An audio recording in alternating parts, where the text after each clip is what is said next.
Welcome, welcome, welcome.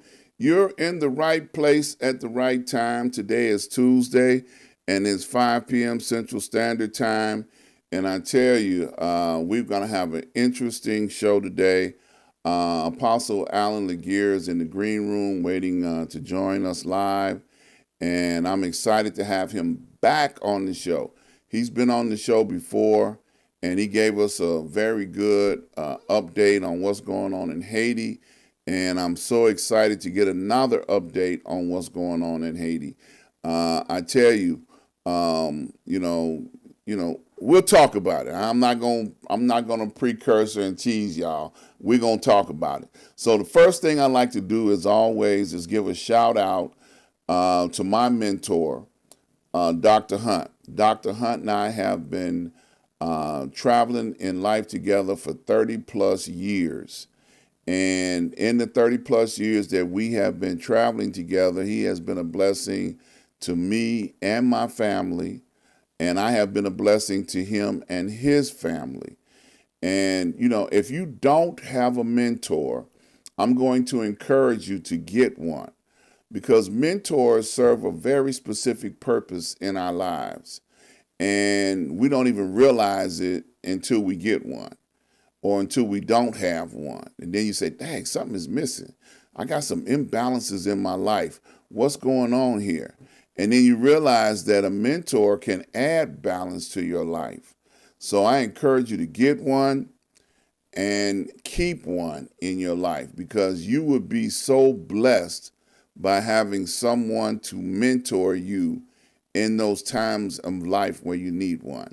So that is encouraging those to get somebody. If you don't have somebody, get somebody. All right. I want to invite you guys over to my website, ask-dr-ron.com. And when you get over there, I want you to browse around and take a look at some of the advertisers that I have. And, advertisers make it possible for me to do what I do here. And I want you to go over and visit them and support what they do. I've got a few of them listed here. RJ Web. If you've got a problem with your website that you can't get fixed, it's broke, RJ Web can help you fix your broken website. Okay? They also do maintenance and website development. He can help you put all those things together. Sir Synergy. Osei was on the show last week, and I tell you, he is traveling all across the world, literally, helping people get set up with solar energy and doing things to help them, rely on more solar power than natural gas and those other energy sources. Port Again Sam. Now, I can't say enough about Port Again Sam. Port Again Sam has been with me for almost 15, 16 years, and he brings in some of the best wines and spirits from all over the world. And I am scheduled still, I haven't made it yet, to go over and see Sam, because he's got a 35-year-old cognac that I got to go smell. I would like to know what a 35-year-old cognac smell like. So I'm going to go over and check it out real soon. We got a date. We're going to make that happen. And last but not least, I want to talk about Prince Hunter Financial Group. Now, the Prince Hunter Financial Group, they will help you understand how to do Forex and stock market trading. So if you have an interest and would like to know about the stock market, give Prince Hunter Financial Group a call and set yourself up with the 4 free classes that he is offering to only listeners of this show. If you are a listener of the Ask Dr. Ron show, you can get 4 free classes. I encourage you to do it. Some people think they know everything about the stock market. That's impossible. So call him up and get your 4 free classes. I promise you, it will open your eyes to better understanding about the stock market. Okay? So, like I told you before at the beginning of the show, Apostle Laguerre has been on the show before, and he's a friend. I love him dearly. I'm so glad to have him back on the show so we can get an update on what's going on over in Haiti. So, welcome back to the show, Apostle. Thank you, Dr. Ron. Thank you for having me. And I want to thank you very much for having me back once again. Mm-hmm. And it's an honor for me to be here with your viewers, your wonderful people, wonderful viewers that watching us right now live. I am so glad and honored to be here. It's amazing that we have shared Apostle Dr. Lord Michael Hunt, not only my mentor personally, I've known him as my spiritual father and my friend, and also my mentor. So it's an honor for us to share the same mentor in that area. You know, OG Mendino stated that you would be the same person 20 years from now, except the book you read or the people you met. So Yes. I thank God for Dr. Lord Michael Hart that God led me to his path that I've met him. He Yes. changed my life. Absolutely. Yeah. Look, I can relate to that wholeheartedly because when I first met Dr. Hunt 30 plus years ago, I didn't know that we were on a journey together, you know, that would last as long as it has, and he is a man of great wisdom. And I tell you, he has been a blessing to me and my family, over the decades. And I'm proud of it. And I tell people every week when I go live, I'm like, look, get you a mentor. If you've got somebody that you've been in their life for 30 plus years, and you're supposed to shout it out. So get you a show and shout it out. Because I'm going to shout it out every chance I get, you know, because it's important to know how valuable mentors are, you know. And, the fact that you brought it up, that he's your mentor, you know, he's part of a network that you are part of and I'm a part of that, we know we on the right place at the right time, you know. And he's done a lot for Haiti and the school and the children that are over there. I mean, ever since you all have come in contact with each other, he's gone over there and boots on the ground and done many things over there. And I tell you, it led to you and I getting connected. Because if it were not for Dr. Hunt and the Saw Call Network, we wouldn't have got hooked up, because, you live in Florida, I live in Chicago, but, the connection, that's a beautiful thing. So I'm so glad, you know, that you all got connected up and then henceforth we got hooked it up. Yes, for nearly 13 years, 13 years. Soccer Global Nation has been active in Haiti, um, on the ground in Haiti for nearly 13 years. Yes. Yeah. And I'm glad you mentioned that. Um, some I had a question that came across my desk yesterday or the day before when people started seeing that you were coming on the show, and we were going to be talking about Haiti. Now, for 13 years, you have been dealing with Sarkar Global, but you had that school in the mountain before then, didn't you? Yes, we had that school before, but when it comes to quality, the standard that we had before, we had one room, Dr. Ron, and we divided that one room, we divided into 7 classes. Mm. And within that same one room, this is where we conducted our Sunday, our worship service every Sunday.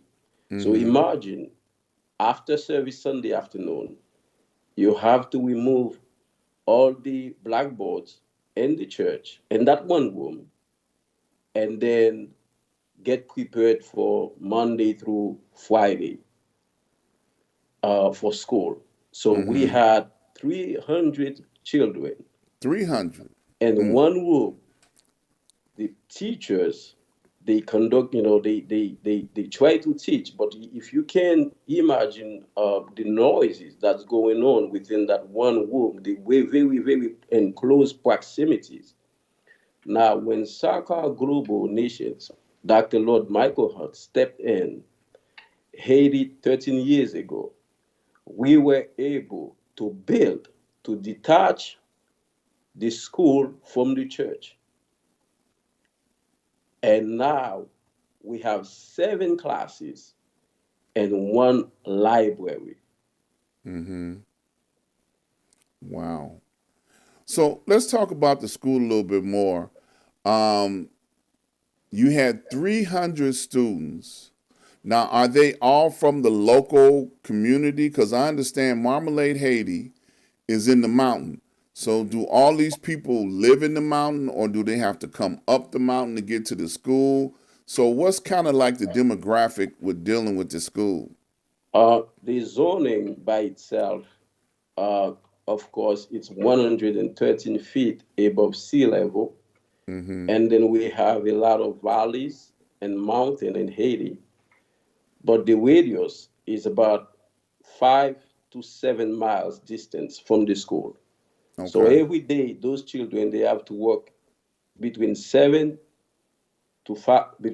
to 7 miles every day for them to come to school. So Marmalade by itself, it's a community, what we call a city here in the United States. So Okay. within the city, you have the outskirt area within the city. So Bellevue, it's the outskirt area, the remote place area, and Marmalade, where we can, it's a rural area. So that particular place has over 3,000 people live in Okay. that particular area, but they do not live in close proximity. So it's between 5 to 7 miles distance, walking every day to come to school. Now, what are the ages of the children that go to the school there? Now the age is from 4 to 16. Now Wow. why we have even though it's an elementary school and Haitian education standard where you're not supposed to be 16 years old to be in elementary school, but Right. due to lack of education, we compel. Haiti is not like United States of America. It's not by law. The government does not force you to go to school by law. You can choose to go to school or not. So therefore, we compel them, we educate them concerning education, why it's good to have a good quality of education. So some children initiated to school at the age very late, at the age of 12. First go to school at the age of 12 because of the presence of Soccer Global Nations partnering with the Power of Love and Hope in Haiti. And we were able to bring that light, that education to them. So that's why we have the age bracket from 4 to 16 years old. Okay. Now, I know that the education process in Haiti probably is not the same as it would be in the United States. So, do you have like the sciences, the languages, the cultural? So, what would be like a normal criteria for education in elementary school there? As far as subject wise, we have mathematics, of course, science, social science, and geography and the history of the Haitian history. We teach that. We also you know um, basic curriculum like an elementary school in the United States could learn, except for the history and the geography of the area, of course. Mm-hmm. and social science. Of course, that's different. Social science is different. But when it comes to mathematics, language wise, we in Haiti we speak two official languages, Creole and French. So we also teach French and Creole in the school. Okay. So do you dabble in English, trying to give them a little English understanding?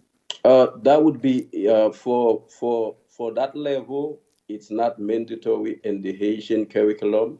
It's when you Mm-hmm. get to secondary school you can learn English. Okay.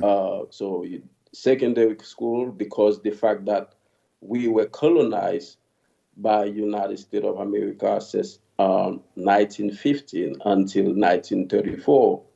So colonized by a English-speaking nation. Prior to that, uh, Haitian were colonized by English people in the 1700s.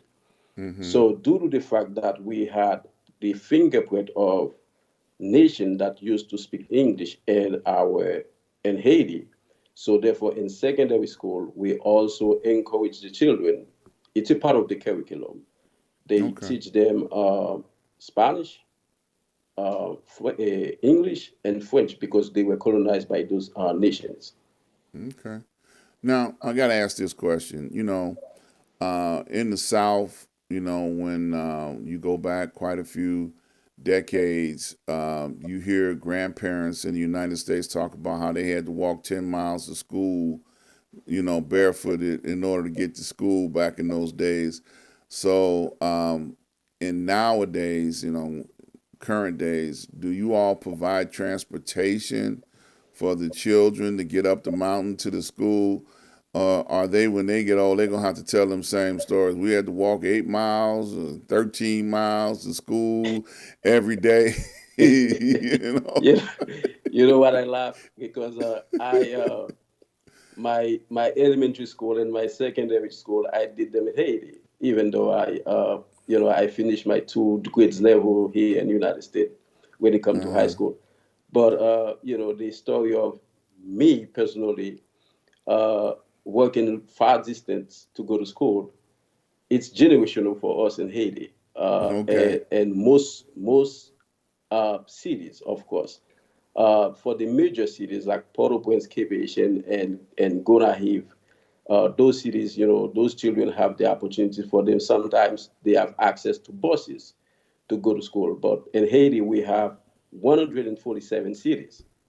So out of 147 cities, uh, we only have uh, five or six of them that really have access to what you call running water and electricity. But it's also limited to the major cities when it comes to people that have access to running waters and electricities. Mm, wow. So you have how many cities you say? We have 147 147 cities cities. that consist of Haiti. Yes, sir. Yeah, and out of that 147, I know there's regions and major cities, that you spoke about, like Port-au-Prince. So how many major cities that would be, commonplace for people to know about? Uh, we have Port-au-Prince first, and secondly, we have Cape Haitian. Then you have the Mm-hmm. third one, which is Gonaïve, called the City of Independence. Mm-hmm. And then you have Jeremy, that's a fourth one. And then you have Lekai, is another city. And then you have Hesh. So most likely, it's about 40 pair, seven, less than 10. Less Less than than 10. 10. Mhm. Okay. Now, with the popular cities, I know when relief aid, come in, like you've had natural disasters like hurricanes, earthquakes, things of that nature. With those types of natural disasters, it affects the entire country, but generally they focus on those major cities first with trying to supply relief. So, how does the spillover occur to, say, other cities that might be close in the region, or that need just as much relief as the major cities. So, do they even get a chance to get relief in those other areas? This is why Haiti is over the major city. That's why Port-au-Prince is overpopulated.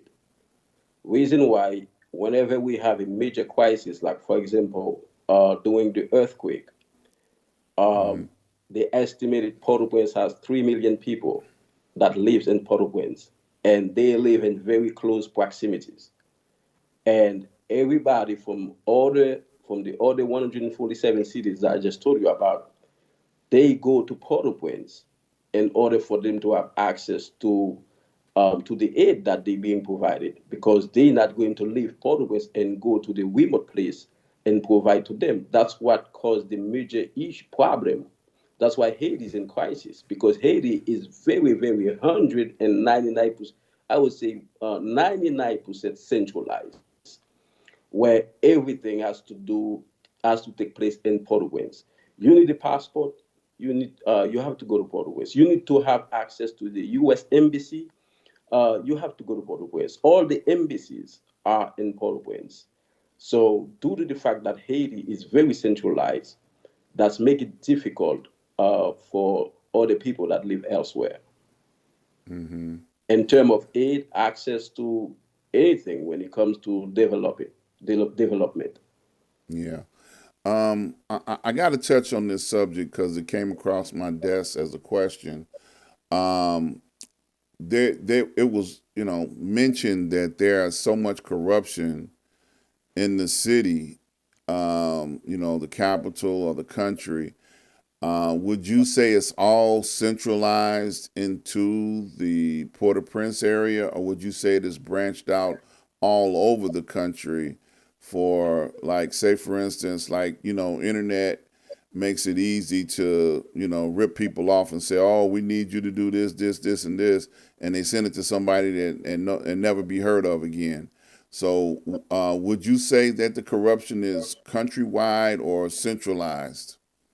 Uh, most likely it's centralized, because all the corruption, 90% of the corruption take place in Port-au-Prince. Okay. It is centralized, yes, sir. Okay. So are they doing anything to try and cut back on that, or are they giving people a free hand to be able to do what they want to do? You know, right now we are talking Haiti. We have three branches of government in Haiti, just like United States of America. And reason why Haiti is in total chaos right now. The parliament is dissolved as I'm talking. The judicial branches also is not is used to be, and we have a de facto president right now in Haiti since the assassination of our late president, President Jovenel Moise. So, in terms of uh, for them to take due diligence to bring resolve to the corruption in Haiti, it's very far from the truth. To be Mm-hmm. honest, it's very far from the truth, because we don't have all the three branches of the government. They're not stable right now. Two of them dissolved, and the president that we have right now is not even elected by the people. Mm. So how are you going to and our late president assassinated um, almost 2 years going to be, Mm-hmm. uh, and the case is still pending. And after that, we have so many lives that's being lost through kidnapping or assassination. So the fact that the everything is centralized in Port-au-Prince, because Port-au-Prince right now is governed by gang members in Haiti, Mm. and that's why we thank God for people like you, Dr. Ron, that open your mouth and defend the causes of the poor.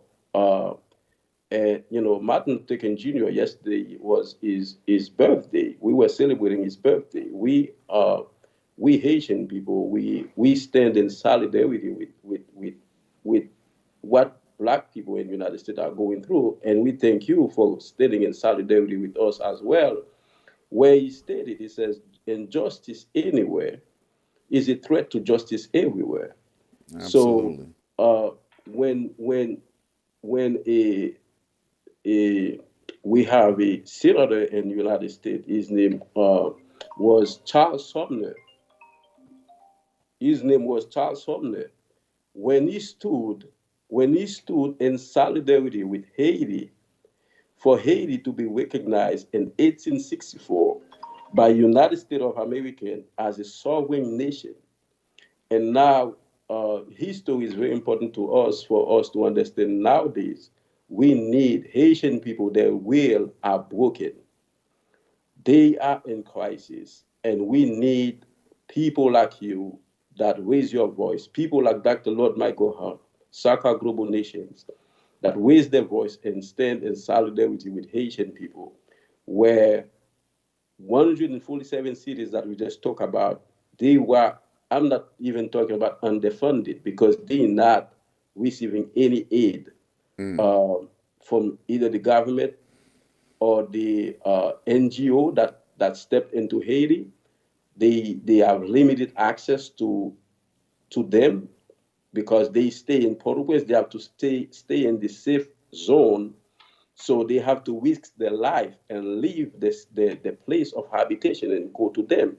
So now we need to be like Jesus Christ, to be the feet, the hand, and the mouth of Jesus Christ, to go to them and provide and provide aid unto them.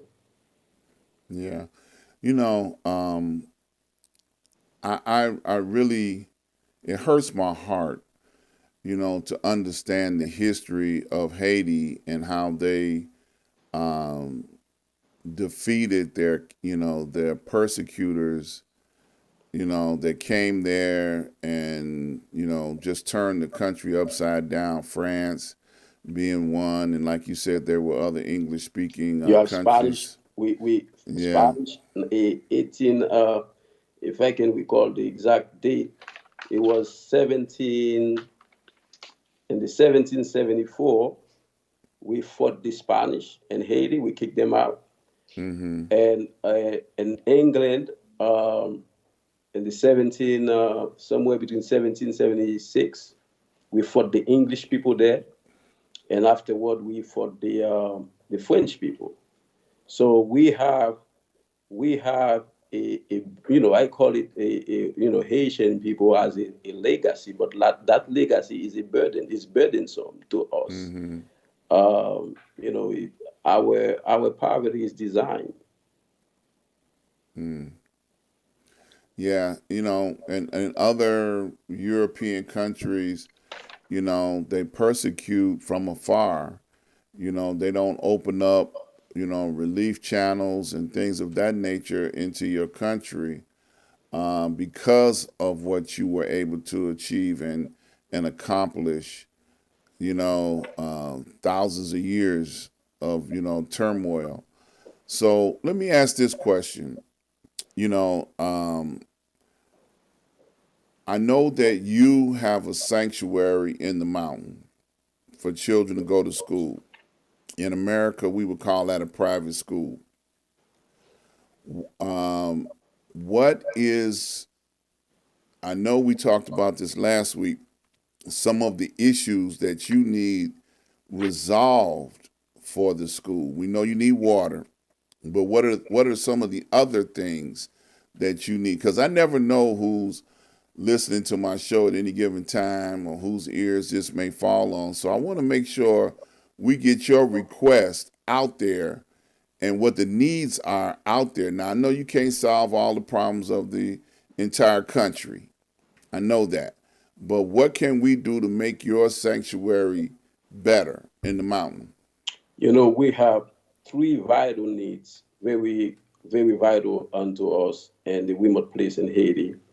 First of all, we need monetary aid to provide quality of education for them. And second of all, we need to provide food and clean water to them. And that's three areas, just the basic necessity of needs that we need to provide unto them. Mm-hmm. and the difficulty of getting these things to happen, because by you being so far up into the mountain, it's a task, right? It's difficult to get these things to happen, right? Very, very difficult. So, like, if they were to ship food in that's earmarked for you for marmalade, it's a possibility it might not even get past the port, right? Yeah, because right now we are dealing with insecurity. That's the reason why monetary aid would be best, because we can purchase the food locally. People being kidnapped for food in Haiti, and there are places in Haiti, those area, they are red zone. You cannot even drive there. You're familiarized with the west side of Chicago. West side of Chicago is like nothing compared to what's going on right now in Haiti. Wow. Thinking about, after the president got assassinated in Haiti, we have so many leaders, political leaders, um, police officers that get assassinated after him. Mm. So Haiti right now is not a safe zone, but we risk, by the grace of God, we do take risk to make sure those children they being safe, and then we thank God for prayers. But Haiti is not a safe zone right now. Yeah. Now, do you have security that you have to post on the road in so that no villains come up the mountain attacking those kids? Since when we have major activities, like for example, we um, revival times, we do have the local police in the area. We have the assistants to make sure that everybody is being secured. Yes, sir. Good, good, good. So, how do we accomplish the task of getting past the villains to make sure that what's earmarked for marmalade gets to I know you've got an underground railroad. I know this. You got a path. That you go through around the back way where they didn't see you get up. Because I know one testimony you gave one time. And it's not funny. It's serious. They're robbing people of their gas, just for the vehicles to go from point A to point B. And I know you mentioned one time that, you had a hard time because they tried to rob you from your gas. Yes, sir. And we had not have gas, fuel in the pump over for the past almost 2 years in Haiti. Wow. And you have to purchase the fuel in the black market until now. And this is and the price range between 13 to 15 US dollars per gallon Wow. in the black market.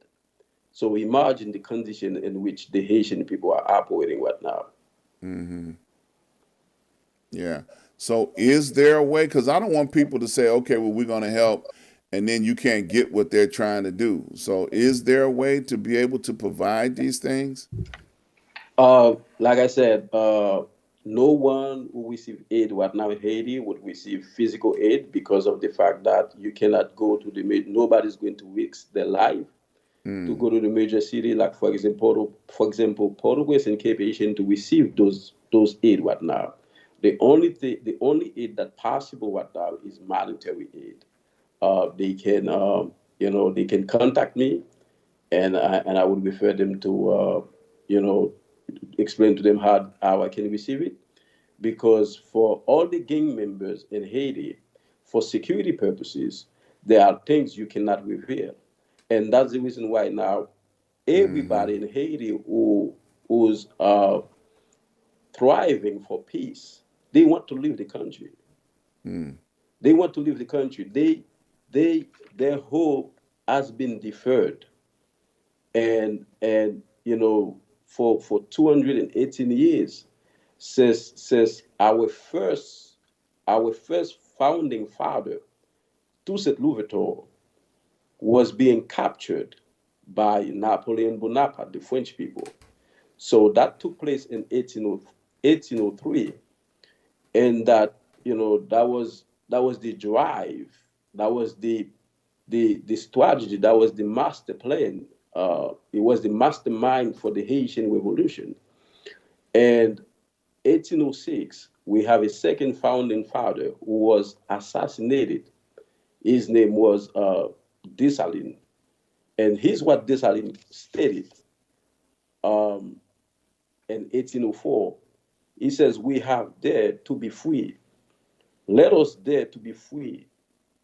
Let us dare to be so by ourselves."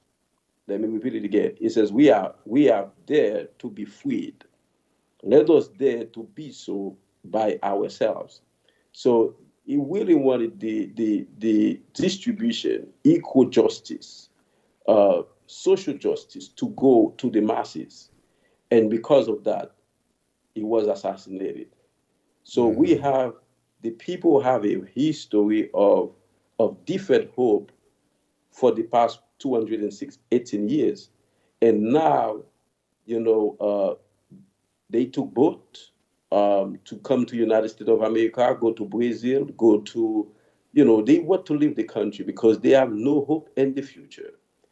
And the only way we can help them now is for us people who really know the history of Haiti can stand in solidarity with us and make sure that eh, we can bring hope back unto them. Though the condition and the situation of Haiti is worse, but we still have hope. We still have hope in Jesus Christ that the country can be restored. But as for now, no one in Haiti would risk their life to receive physical aid. We're very careful in terms of how we manage and to maneuver our financial activities so we can help. The school can still continue running because we don't want anybody to go and kidnap one of our children. Mm-hmm. So that's why because of social media, now Haiti is in a red zone. Haiti is in chaos. So we keep certain information private. Mm-hmm. Yeah. Now the children that go to school there, once they've successfully completed the class, do they have an avenue to successfully leave there and go to other countries? You know what now?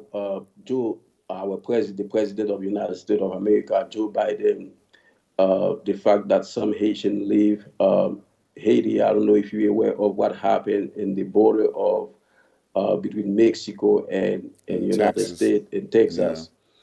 Now Joe Biden just come up with a plan.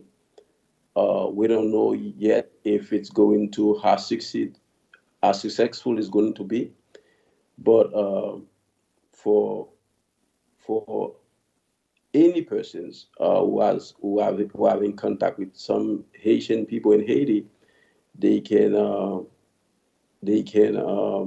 provide they can sponsor them because Haiti is in humanitarian crisis right now. So they can sponsor them so they can come to United States of America to continue their life because the condition of Haiti right now is not conducive. It's inhuman. It's not conducive for lives, to be honest. Right. Right. But me, I'm on the ground by the grace of God. Uh, that's why I keep my itinerary private uh, because the insecurity in Haiti is, it's a chaotic zone right now. Right. Right. So you're an undercover brother. Yes, sir. For what now? For what now? Hey man, I'm proud of you. So now I got to ask this question. Now, Dominican Republic is shares a border with Haiti. Do they allow Haitians to be able to go into the Dominican Republic, which I understand is like a resort community, doing a whole lot better off than you would say Haiti is doing. So what's the relationship? What's going on there? Um, the relationship between Dominican Republic, we can look at it in two levels. The first level we can look at is the governmental level, where what had happened in 1937 from the president of Dominican Republic, his name was Trujillo. President Trujillo assassinated um, more than 30,000 Haitians, slaughtered. What? It was a Wow. Holocaust. Wow. He gave an order in 1937 to assassinate more than 30,000 Haitians in the Wow. Massacre River in Dominican Republic. And since then, there is a very, very, very, tense relationship between Dominican Republic and Haiti. Now, through President Trujillo, he indoctrinated the Dominican people against Haiti, against Mm. Haitian, and that massacre is named is called the Parsley massacre. Anybody can Google it, and they can read more about the Parsley massacre. That's the name of it. Wow. How they strategize it. When you Haitian and then you speak French, your background is French or Creole, and then you're learning a third language, which is Spanish. The way you pronounce parcel in Spanish, you have to use your tongue in a way to pronounce it, so to see if you are Haitian or Dominican. So Mm. he gave that order. Anybody who cannot pronounce parsley in Spanish properly, you get assassinated. So that's Wow. how we end up losing Haiti end up losing 30,000 plus Haitian. But now the country used to be once, the island used to be united Mm-hmm. under the president of Haiti. His name was President Boyer in 1825. Now, during that same president, France imposed a reparation onto Haiti for 150 million francs, Mm-hmm. backed up by gold. It would have been today $30 billion. Mm.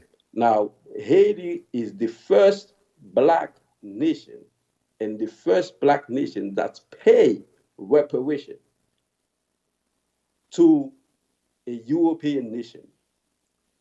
Mm. No other black nation paid reparation beside Haiti. So Mm. it took us almost 30 years.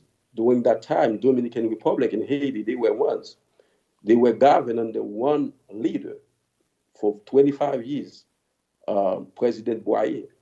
Now, to fast forward the relationship, recently, Dominican Republic uh, began to deport Haitian. So we have a mass deportation to Haiti as I'm talking with you right now from Dominican Republic. So they're Mm-hmm. doing a social and ethnic cleansing in Dominican Republic right now. Mm. That's terrible. You know, man, that's deep. I can't get past that. That's deep right there. Now I understand on the border there's a market that Haitians and Dominicans sell their goods at.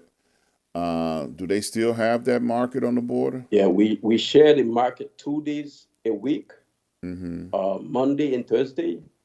The market was closed for 1 month because of the mass deportation. Mm-hmm. So now it's just open gradually. So I would say it's not 100% running as it used to be because of the mass deportation of what the Dominican people is doing to Haitian people. Wow. Yeah, that's terrible.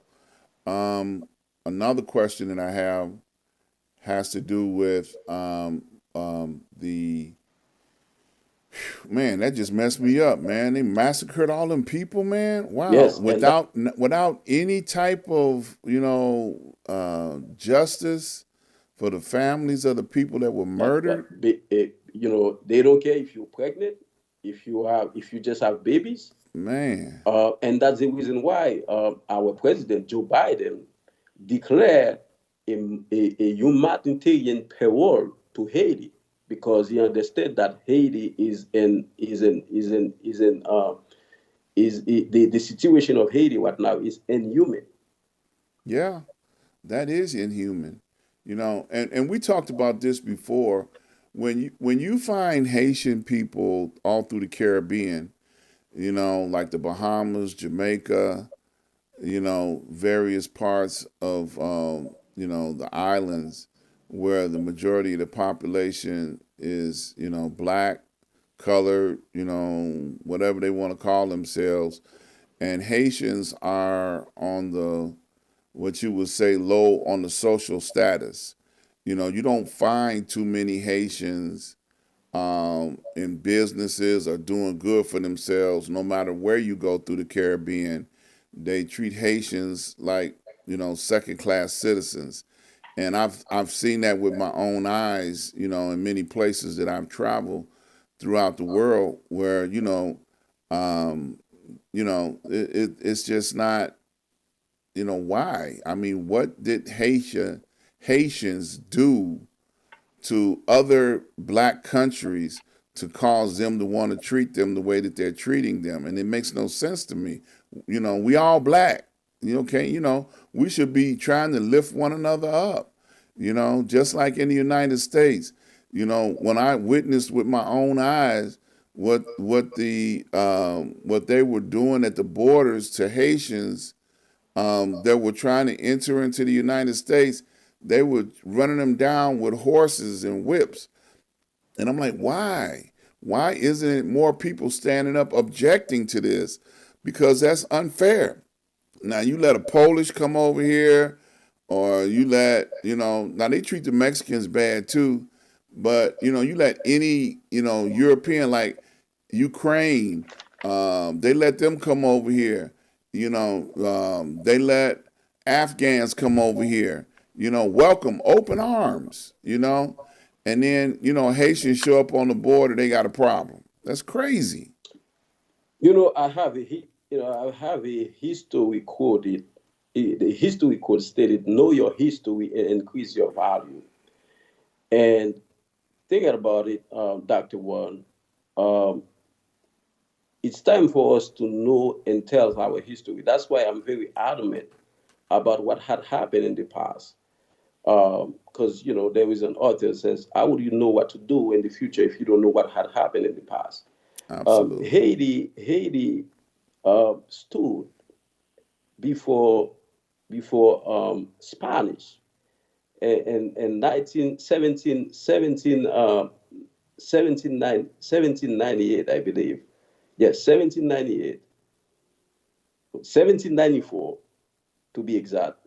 1794 and 1798, we beat the English people. We kicked them out of Haiti.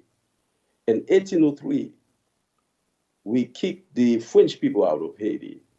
In 1934, we kicked the American people out of Haiti. So it's a legacy of burdensome that Haitian people are carrying as a cross on the back. And that's why we very adamant about people to know, if you want to know Haitian people, you must know his history. We're being treated the way we're being treated because of our history, nothing else. Mm, that's terrible.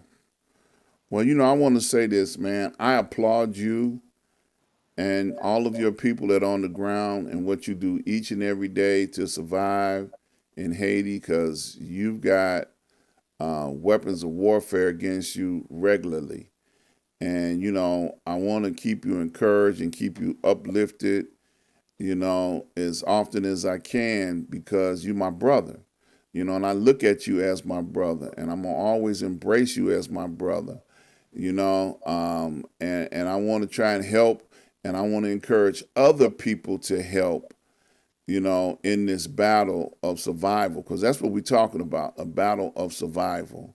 And just as you see his email on the screen there, reach out and ask what you can do. I mean, if you want to talk to him, if you have an avenue or vehicle in order to be able to spread this message, please do so, because this is an important message. I mean, we cannot take this laying down. The people in the United States get mistreated every day. We see injustice all the time. Every time we look at CNN or look at the news, we see how a person is being mistreated because of the color of his skin. And it's exactly the same thing, but worse when you run across Haitians or people from Haiti. So, man, my heart is heavy, from all of the things that have happened to the people of Haiti. And I would just encourage people to, take a look at this and try and do what they can. I mean, even if it's nothing but a handful of people we can help, help who you can when you can, you know, and that's my battle cry to try and help, as much as you can and when you can, you know. Go ahead. I'm sorry. No, go ahead. I Yeah, do. Yes, sir. yeah, Mhm. yeah. No, I want to ask a question. So, do they do a lot of farming over there? Um, it's very important. Like the fact that I live in, going back and forth, and I understand a little bit about, how things running in the United States of America.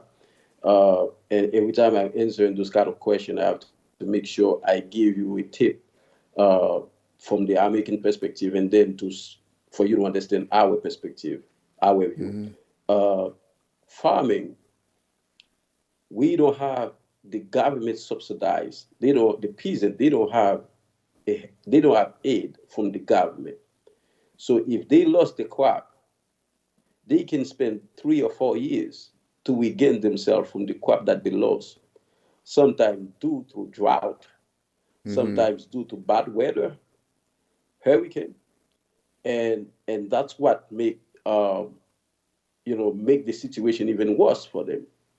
Hmm. So Haiti used to be prosper in that area, but that was way back in 1800 during slavery time. Hmm. But since they don't have no assistance from the government, that discourage all the peasants, and that's why Port-au-Prince and Cape Haitian, they are overpopulated because the land, the arable land that we have in Haiti, they abandon them and Mm. to go into the major cities so they can try to survive. It's almost like Haitian people, but now they don't even have a survival mode because they want to leave the country. They want to get out of the zone because of Right. insecurity of gang members, Yeah. because of food insecurity. They just want, they just want to leave. Gotcha. Yeah.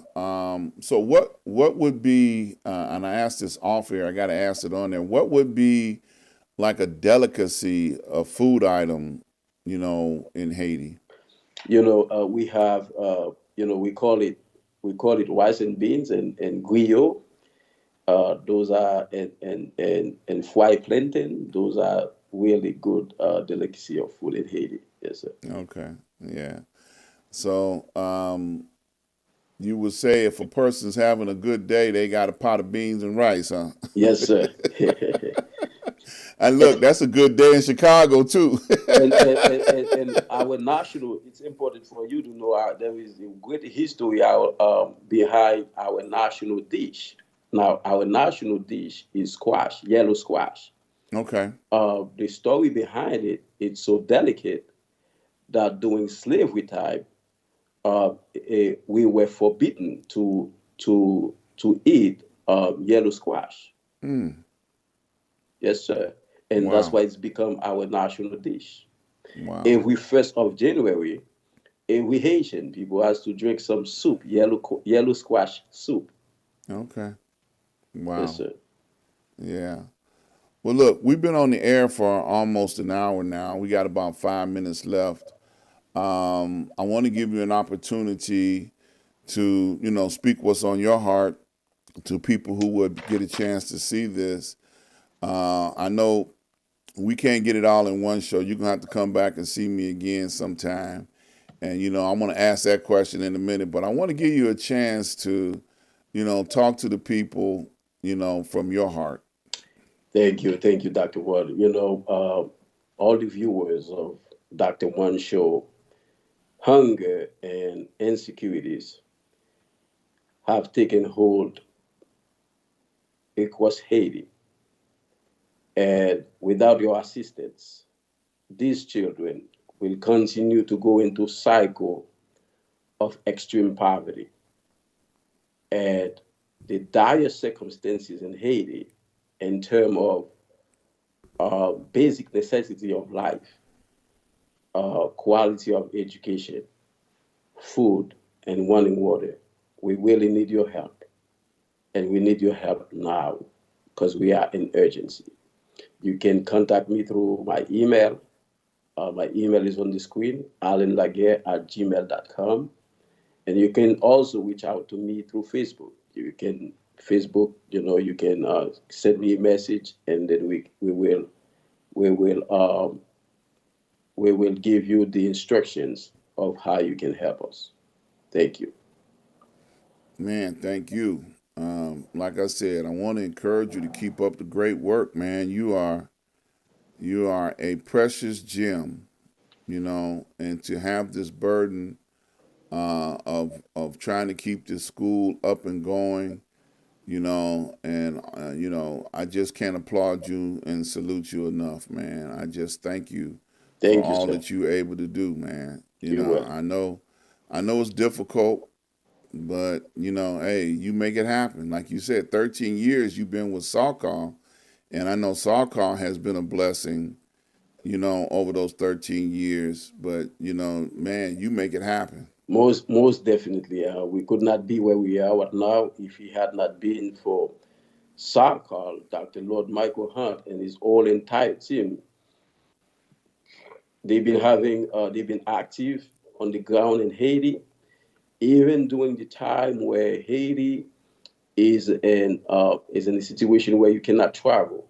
Sarkar sometimes send some of the team members and to assist the children in Haiti, and I'm forever grateful for that. Yeah, absolutely. I had a quick question before we get out of here. Did you ever think about, since you're on a mountain, do you ever think about putting solar panels on the mountain to create energy? Oh yes, yes.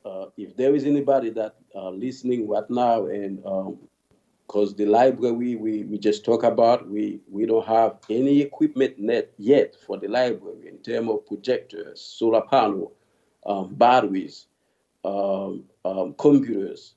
The library has not yet finished. So the construction is done, but if anybody, if God speak in the heart of anybody right now, to to furnish anything that has to improve the library, you are welcome to do so. All right. All right. Well, we're gonna get out of here, man. I already asked one question. Will you come back and see me again? Sure will, sure will. Okay, I got it on tape now. Yes, sir. And any final words you want to leave with the people before we get out of here? I thank you, Dr. One, for the opportunity, and I thank all the viewers of Dr. One Show. Thank you so much. Thank you so much. All I can say, thank you. God bless you. Man, it's my pleasure. And we're gonna chop it up some more. So once again, if you're interested in supporting this great work, please reach out to them. I can't encourage you enough to want to support a worthy cause. This is definitely a worthy cause. All right. So now, you stay right there while we close the show. I want to invite everybody out to come join me tomorrow at noon, 12 o'clock noon, on Street News Now. We do the noon report. We broadcast live on Facebook and on YouTube each and every Wednesday. Please come and join me each and every Wednesday right here on YouTube and on Facebook. Also, you can join me from the desk of Dr. Ron every Saturday at 12 noon. Join me where I chop it up, give you some information from my heart to you straight off of my YouTube channel. So come and join me on YouTube each and every Saturday. Moving forward this year, we're going to have special guest appearances. One being from Miss Brittany G. She was on the show last year. And we're going to get the influence and information from the young people at heart. I want to hear what they got to say. So Brittany G is going to be joining me, and she's going to be sharing some very interesting viewpoints on from time to time on the Tuesday show. So please spread the word of what we got going on here. I want to thank all those that have made donations and contributions to help keep this show up and going. I thank you. I can't thank you enough. Please continue. Please subscribe, like, and share. Subscribe, like, and share. Share this show. Send it around. You may know some people that want to make contributions and donations to this very worthy cause. And I would encourage you to share it out. Let them hear it for themselves and get a up close and personal look on what's going on over there in Haiti and around the world. So thank you. I appreciate you. Love you. Stay safe. And I will see you guys on tomorrow.